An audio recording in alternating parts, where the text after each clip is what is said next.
नमस्कार दोस्तों, आप लोगों का स्वागत है मुन्ना यादव यूट्यूब चैनल पर। और आपने देखना शुरू कर दिया मुन्ना यादव यूट्यूब चैनल।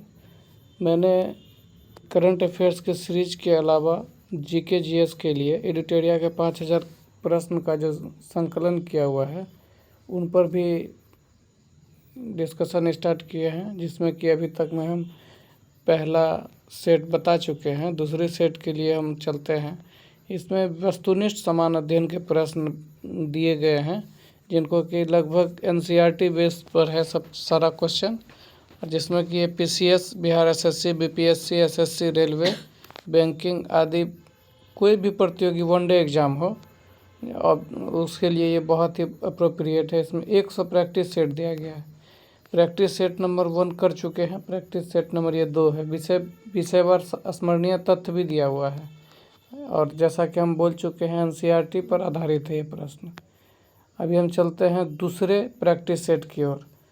जैसा कि हम देख रहे हैं यहाँ दूसरा प्रैक्टिस सेट स्टार्ट करने जा रहे हैं। दूसरे प्रैक्टिस सेट में हम देखेंगे और पहला प्रश्न देखते हैं। इसमें पहला प्रश्न है, निम्न में से कौन सा मूल अधिकार केवल भारतीय नागरिकों को ही प्राप्त है? तो इसमें हम देखेंगे कि ये सभी जो है अनुच्छेद 15, 16 और 19 तीनों जो है मूल अधिकार ये भारतीय नागरिक को ही केवल प्राप्त होता है। दूसरा प्रश्न में आते हैं, निम्नलिखित कथनों पर विचार करें और दिया गया उपरोक्त कथनों में से कौन सा गलत है। मतलब इसमें जितना है सब गलत दिया हुआ था, इनको सही किया गया है। तो सही पढ़ेंगे। राज्यसभा के सदस्यों का कार्यकाल 6 वर्षों का होता है। राज्यसभा सदस्य के लिए कम से कम 30 वर्ष आयु होना आवश्यक है। और तीसरा है, राज्यसभा अस्थायी सदन है, लेकिन इसके 1/3 सदस्य प्रति दूसरे वर्ष पदमुक्त हो जाते हैं। हर एक 2 वर्षों में 1/3 सदस्य इसके रिप्लेस्ड होते हैं। और तीसरा प्रश्न में आते हैं, देखते हैं, धन विधेयक को राज्यसभा अधिकतम कितने दिनों तक रोक सकता है?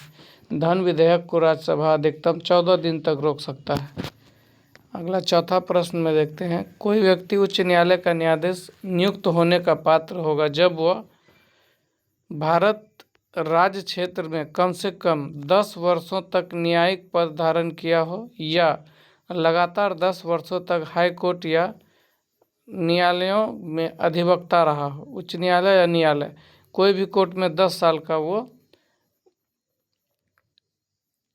अधिवक्ता रहा हो।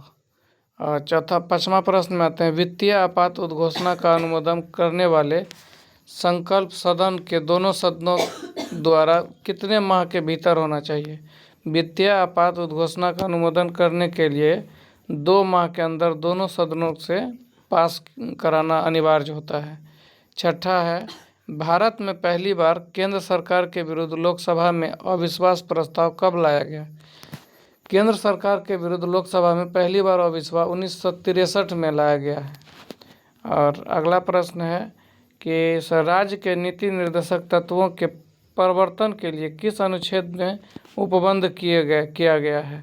तो यह है अनुच्छेद 37। अनुच्छेद 37 में ही राज्य के नीति निर्देशक तत्वों के परिवर्तन के लिए अनुच्छेद 37 में उपबंध किए गए हैं। अगला प्रश्न है, चलैया समिति का गठन। चलैया समिति का गठन किस वर्ष किया गया था? तो चलैया समिति है 1991 में किया गया था। निम्न में से किस क्रांति का संबंध कोको उत्पादन या चमड़ा उत्पादन से भूरी क्रांति का है? कोको उत्पादन या चमड़ा उत्पादन जो है भूरी क्रांति कहा जाता है। जब एक धन जो आसानी से विदेश से आता है लेकिन आसानी से चला जाता है, इसे इस प्रकार से जाना जाता है, हॉट मनी कहा जाता है। वैसा धन जो आसानी से विदेश से आता है लेकिन आसानी से चला जाता है, इसे हॉट मनी कहा जाता है। 11वां प्रश्न है, गन्ने का उचित और पारिश्रमिक मूल्य एफआरपी अनुमोदित करता है। आर्थिक मामलों पर कैबिनेट समिति जो है गन्ने का उचित और पारिश्रमिक मूल्य अनुमोदित करता है। 12वां प्रश्न है, असहयोग आंदोलन में कौन सा कार्यक्रम शामिल नहीं है? असहयोग आंदोलन में सरकारी वाहनों से यात्रा करने पर पाबंदी है। अच्छा, यह शामिल नहीं था। और ये 3 जो था, सरकारी पदों का त्याग, यह शामिल था। असहयोग आंदोलन में विदेशी माल का बहिष्कार ये भी शामिल था। अदालतों का वकीलों द्वारा बहिष्कार, वकील सब अदालत का बहिष्कार किया, विदेशों माल का बहिष्कार किया और सरकारी पदों से त्याग किया भारतीय लोग असहयोग आंदोलन में। 13वां प्रश्न है, दांडी मार्च की समाप्ति किस तिथि को हुई थी? दांडी मार्च की समाप्ति 6 अप्रैल 1930 को हुई थी। इसका शुरुआत हुआ था 12 मार्च 1930 को और 6 अप्रैल 1930 को जो है समाप्ति की घोषणा की गई थी। गांधी के जीवन काल में घटी निम्न घटनाओं का कालक्रम सही नहीं है। कौन सा सही नहीं है? चौरी चौरा घटना ये 5 फरवरी 1922 को हुआ था। द्वितीय गोलमेज सम्मेलन 7 सितंबर 1931 को हुआ था। पूना समझौता 24 सितंबर 1932। याद रखेंगे 1922 में 5 फरवरी को चौरी चौरा घटना हुआ था और 7 सितंबर 1931 को द्वितीय गोलमेज सम्मेलन किया गया था। इसके बाद 24 सितंबर 1932 को पूना समझौता हुआ था और जहाँ की भारत छोड़ो आंदोलन 9 अगस्त 1942 में हुआ था। भारत छोड़ो आंदोलन 9 अगस्त 1942। आज़ाद हिंद फौज के साथ सुभाष चंद्र बोस ने सिंगापुर में स्वतंत्र भारत की अस्थायी सरकार का गठन कब किया? 21 अक्टूबर 1943 को। आज़ाद हिंद फौज के साथ सुभाष चंद्र बोस ने सिंगापुर में स्वतंत्र भारत के अस्थायी सरकार का गठन कब किया था? तो ये किया था 21 अक्टूबर 1943 को। 16वां प्रश्न, सती प्रथा का उन्मूलन किया गया था 1829 के नियम 17 के द्वारा। सती प्रथा का जो उन्मूलन किया गया था 1829 के नियम 17 के द्वारा। वहाबियों के विद्रोह को कुचलने का श्रेय किस गवर्नर जनरल को कहा जाता है? तो एल्गिन प्रथम था। एल्गिन प्रथम जो थे वो वहाबियों के विद्रोह को कुचलने का काम किया था। यही गवर्नर जनरल था जो कि वहाबी आंदोलन में वहाबियों को विद्रोह को कुचल दिया था, एल्गिन प्रथम। अगला प्रश्न है, त्रिपक्षीय संघर्ष में निम्न में से कौन सा राजवंश शामिल नहीं था? तो शामिल 3 था, पाल, राष्ट्रकूट, प्रतिहार। ये तीनों शामिल था जबकि पल्लव नहीं था। त्रिपक्षीय संघर्ष में शामिल कौन कौन था? पाल, राष्ट्रकूट और प्रतिहार। 19वां प्रश्न है, सिंधु घाटी सभ्यता के अंतर्गत शवों को दफनाने के अवशेष मिले हैं। इसमें शवों के सिर किस दिशा में मिले हैं? सिंधु घाटी सभ्यता में जो शव दफनाने का अवशेष मिलते हैं इनमें शवों के सिर को उत्तर दिशा में रखे मिले हैं। 20वां प्रश्न, किस बौद्ध संगति में बौद्ध धर्म का 2 संप्रदायों में विभाजन हो गया, हीनयान और महायान में? तो ये है चतुर्थ बौद्ध संगति में। कुंडलवन कश्मीर में हुआ था चतुर्थ बौद्ध संगति। महावीर स्वामी को किस नदी के तट पर कैवल्य की प्राप्ति हुई थी? महावीर स्वामी को ऋजुपालिका नदी के किनारे कैवल्य की प्राप्ति हुई थी। आजीवक संप्रदाय के संस्थापक निम्न में से कौन थे? तो आजीवक संप्रदाय के संस्थापक मखलीपुत्र थे। मखलीपुत्र आजीवक संप्रदाय के संस्थापक थे। किस मुगल शासक के शासनकाल को स्थापत्य कला का स्वर्णिम काल कहा जाता है? तो ये कहा जाता है शाहजहां के काल को। किस मुगल शासक के शासनकाल को? तो शाहजहां के शासनकाल को स्थापत्य कला का स्वर्णिम काल कहा जाता है। मुगल काल के में मुहत्सिब कौन था? मुहत्सिब तो आचरण अधिकारी था। मुगल काल का मुहत्सिब कहा जाता था आचरण अधिकारी को। दीवाने अर्ज किस विभाग से संबंधित है? तो सैन्य विभाग से। दीवाने अर्ज सैन्य विभाग को कहा जाता था। बसावन और दसवंत किस शासक के दरबारी चित्रकार थे? तो बसावन और दसवंत जो थे ये अकबर के दरबारी चित्रकार थे। निम्नलिखित में से कौन सुमेलित? सारा सुमेलित कर दिया गया। तो नरोरा उत्तर प्रदेश से था। परमाणु विद्युत गिरी है नरोरा जो कि उत्तर प्रदेश में है। कुडनकुलन जो कि तमिलनाडु में है। काकड़ापार गुजरात में है। तारापुर महाराष्ट्र में है। ये चारों याद रखेंगे। परमाणु विद्युत गिरी है नरोरा उत्तर प्रदेश, कुडनकुलन तमिलनाडु, काकड़ापार गुजरात, तारापुर महाराष्ट्र। 38वीं समांतर रेखा किन 2 देशों के बीच है?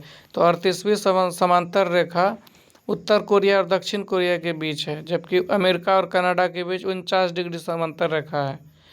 निम्न में से कौन सा एक अच्छे ईंधन का गुण है? तो इसमें से एक नहीं है जबकि तीनों है। ईंधन का ऊष्मीय मान उच्च होना चाहिए, ये ईंधन का गुण है। ईंधन का प्रज्वलन ताप न तो कम हो न ही ज़्यादा होना चाहिए, ये भी सही है। अब आते हैं तीसवां प्रश्न की ओर। तीसवां प्रश्न में है, सुमेलित कीजिए विटामिन और विटामिन से सूची 1 को सूची 2 से। विटामिन B7 से बालों का झड़ना होता है, विटामिन B7 की कमी से बालों का झड़ना होता है। विटामिन B12 से पर्णाशी अरक्तता होना, खून का कमी होना होता है, विटामिन B12। विटामिन ई के कमी से बांझपन उत्पन्न होता है। विटामिन के कमी से रक्त के थक्का जमने में सहायता नहीं होती, विटामिन के की कमी से। विटामिन B7 बालों का झड़ना, विटामिन B12 खून का कमी, विटामिन ई बांझपन उत्पन्न होना, विटामिन के रक्त के थक्का जमने में सहायक होता है। तारों के मध्य दूरी ज्ञात करने की इकाई गैलेक्टिक इकाई है। तारों के मध्य आपको बताना, सूर्य एक तारा है, तो प्रोक्सिमा सेंचुरी कौन चीज़ है? तो तारों के मध्य दूरी को ज्ञात करने के लिए गैलेक्टिक इकाई को यूज होते हैं, गैलेक्टिक इकाई। निम्नलिखित में कौन सा रोग पुरुषों की तुलना में महिलाओं में बहुत कम होती है? कौन सा रोग पुरुषों की तुलना में महिलाओं में बहुत कम होती है? यह होता है वर्णांधता। वर्णांधता जो है, अंधापन जो होता है, पुरुषों के महिलाओं की तुलना में पुरुष में ज़्यादा होता है, जबकि महिला में कम होता है। हीमोग्लोबिन लाल रक्त कोशिका के अंदर का एक प्रोटीन है और यह निम्न में से किसका वहन करता है? तो ऑक्सीजन का वहन करता है। हीमोग्लोबिन लाल रक्त कोशिका के अंदर जो है एक प्रोटीन है, यह ऑक्सीजन का वहन करता है। किसी पदार्थ को एक अवस्था से दूसरी अवस्था में बिना तापमान में बदलाव के परिवर्तन होने के लिए आवश्यक ऊष्मा की आवश्यकता होती है, तो गुप्त ऊष्मा। किसी पदार्थ की एक अवस्था से दूसरी अवस्था में बिना तापमान में बदलाव के परिवर्तन होने के लिए आवश्यक ऊष्मा की मात्रा गुप्त ऊष्मा कहलाती है। निम्नलिखित कोशिका अंगों में से किसमें न्यूक्लिक अम्ल नहीं पाया जाता है? मतलब जिसमें ये तीनों में पाया जाता है। केंद्रिका में पाया जाता है, हरित लवक में पाया जाता है और राइबोसोम में पाया जाता है, जबकि जीव द्रव्य में न्यूक्लिक अम्ल नहीं पाया जाता है। निम्न में से कौन सा विटामिन ए का अच्छा स्रोत नहीं है? एक अच्छा स्रोत माना जाता है मछली का तेल, पालक और आम, जबकि जंतुओं के यकृत एवं गुर्दे नहीं। तो विटामिन ए का अच्छा स्रोत कौन है? मछली का तेल, पालक और आम। सूची 1 को सूची 2 से मिलाना। प्रतिरोध का मात्रक ओम होता है, विद्युत प्रवाह का मात्रक एम्पियर होता है, बल का मात्रक न्यूटन, पावर का मात्रक वाट। प्रतिरोध का मात्रक ओम, विद्युत प्रवाह का मात्रक एम्पियर, बल का मात्रक न्यूटन, पावर का मात्रक वाट। धातुओं में सबसे कम घनत्व वाला तत्व कौन सा है? लिथियम। धातुओं में सबसे कम घनत्व वाला तत्व कौन सा है? तो यह है लिथियम। अगले प्रश्न में चलते हैं। प्राकृतिक रबर के बारे में निम्न में से कौन सा कथन सही है? तो ये है, यह एक प्राकृतिक बहुलक है और इसमें लोचदार गुण होते हैं।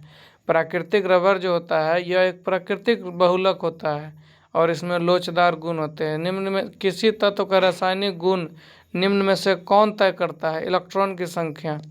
किसी तत्व का रासायनिक गुण निम्न में से कौन तय करता है? तो ये करता है इलेक्ट्रॉन की संख्या। देवप्रयाग किन नदियों के संगम पर स्थित है? देवप्रयाग भागीरथी और अलकनंदा के संगम पर स्थित है। देवप्रयाग जो है भागीरथी और अलकनंदा के संगम पर स्थित है। निम्नलिखित में से किस राज्य से कर्क रेखा बीचों बीच गुजरती है? तो यह है मध्य प्रदेश। कर्क रेखा से गुजरने वाले 7 राज्य हैं, सातों राज्य के नाम लिखना है आपको कमेंट बॉक्स में। निम्नलिखित में कहाँ सर्वाधिक जैव विविधता पाई जाती है? तो ये पाई जाती है उष्णकटिबंधीय वर्षावन में। निम्नलिखित में कहाँ सर्वाधिक जैव विविधता पाई जाती है? यह है उष्णकटिबंधीय वर्षावन में। इसमें देखना है कि ये राष्ट्रीय उद्यान है और किस राज्य में है। बांधवगढ़ राष्ट्रीय उद्यान मध्य प्रदेश में है, रोहिला राष्ट्रीय उद्यान हिमाचल प्रदेश में, बांदीपुर राष्ट्रीय उद्यान कर्नाटक में है, सिमलीपाल राष्ट्रीय उद्यान उड़ीसा में है।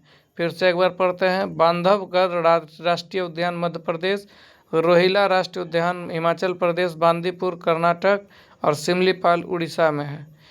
अगला प्रश्न है, निम्न में से कौन शीत महासागरीय जलधारा नहीं है? तो ये अग्लुहास जो है ये शीत महासागरीय जलधारा नहीं है, जबकि ये तीनों शीत महासागरीय जलधारा है वेनेजुएला, लेब्राडोर और हम्बोल्ट। हम्बोल्ट, लेब्राडोर और वेनेजुएला जो है शीत महासागरीय जलधारा है।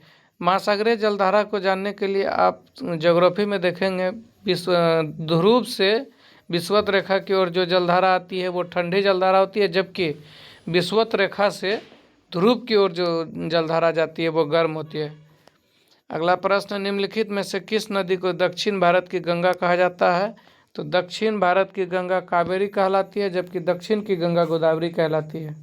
दक्षिण भारत की गंगा कहा गया है तो इस प्रश्न का सही आंसर होगा कावेरी। प्रशांत महासागर क्षेत्र में रिंग ऑफ फायर किस लिए जाना जाता है? तो ये भूकंप के लिए जाना जाता है। प्रशांत महासागर क्षेत्र में रिंग ऑफ फायर किस लिए जाना जाता है? तो ये भूकंप और ज्वालामुखी, ये दोनों के लिए जाना जाता है। अगला प्रश्न है कि निम्नलिखित में से कौन सुमेलित है? ठीक है, सुमेलित देखते हैं। तकला मकान चीन में पाया जाता, चीन में है। तकला मकान मरुस्थल चीन में है। थार भारत और पाकिस्तान में है। अटाकामा चिली में है। गिब्सन ऑस्ट्रेलिया में है। फिर से देखते हैं, तकला मकान चीन में है। थार भारत और पाकिस्तान के बीच फैला हुआ है। अटाकामा चिली में है, जबकि गिब्सन ऑस्ट्रेलिया में है। प्रतिरोधात्मक या घर्षणात्मक बेरोजगारी है व्यवसाय रोजगार परिवर्तन की प्रक्रिया के दौरान श्रमिक व्यक्ति का कुछ समय के लिए बेरोजगार होना। प्रतिरोधात्मक या घर्षणात्मक बेरोजगारी कहलाता है क्या? रोजगार परिवर्तन की प्रक्रिया के दौरान व्यक्ति का कुछ समय के लिए बेरोजगार होना जो है घर्षणात्मक या प्रतिरोधात्मक बेरोजगारी कहलाता है। 50वां प्रश्न है, न्यूनतम समर्थन मूल्य एमएसपी के बारे में निम्नलिखित कथनों पर विचार कीजिए। दो कथन है, दोनों सही है। न्यूनतम समर्थन मूल्य आर्थिक मामलों की मंत्रिमंडल समिति द्वारा प्रस्तावित की जाती है और न्यूनतम समर्थन मूल्य एमएसपी कृषि लागत और मूल आयोग द्वारा अनुमोदित की जाती है। इस तरह से दूसरा सेट भी खत्म होता है। और अब देखते हैं स्मरणीय तथ्य। स्मरणीय तथ्य में देखते हैं प्रमुख दर्शन एवं उसके प्रवर्तक। दर्शन और उसके प्रवर्तक, योग दर्शन पतंजलि के द्वारा था, जबकि न्याय दर्शन गौतम। सांख्य दर्शन कपिल मुनि। चार्वाक दर्शन चार्वाक। वैशेषिक दर्शन कनाद। पूर्व मीमांसा दर्शन जैमिनी। उत्तर मीमांसा बदरायन। वैशेषिक कनाद। पूर्व मीमांसा जैमिनी। उत्तर मीमांसा बदरायन।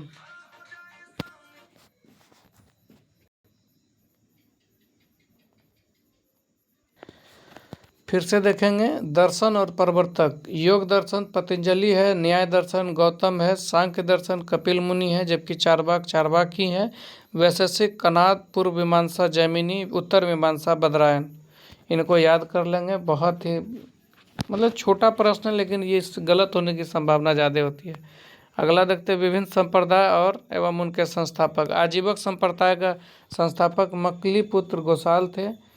अनिश्चयवादी का संजय विट्ठलीपुत्र। भौतिकवादी का पकुद कच्चायन। घोर अक्रियावादी का पूरन कश्यप। तो इसी तरह से फिर से देखते हैं, आजीवक का मकलीपुत्र गोसाल। अनिश्चयवादी का संजय विट्ठलीपुत्र। भौतिकवादी का पाकुर कच्चायन। घोर अक्रियावादी का पूरन कश्यप। इसी तरह से ये दूसरा सेट भी ख़त्म होता है। आप लोगों का बहुत बहुत धन्यवाद Munna Yadav official YouTube channel पर जुड़ने के लिए। ज़्यादा से ज़्यादा लोग तक शेयर करें ताकि ज़्यादा से ज़्यादा लोग इनसे लाभान्वित हो। जीके जीएस का ये टोटल 100 सेट है, इसमें से ये दूसरा सेट कंप्लीट हुआ। अंत तक बने रहने के लिए बहुत बहुत धन्यवाद। जो भी इस चैनल को सब्सक्राइब नहीं किए हैं कृपया उसे सब्सक्राइब कर लें ताकि अगला फिर सेट जो आएगा वो भी जल्द से जल्द आप लोगों के बीच ला सकें। बहुत बहुत धन्यवाद।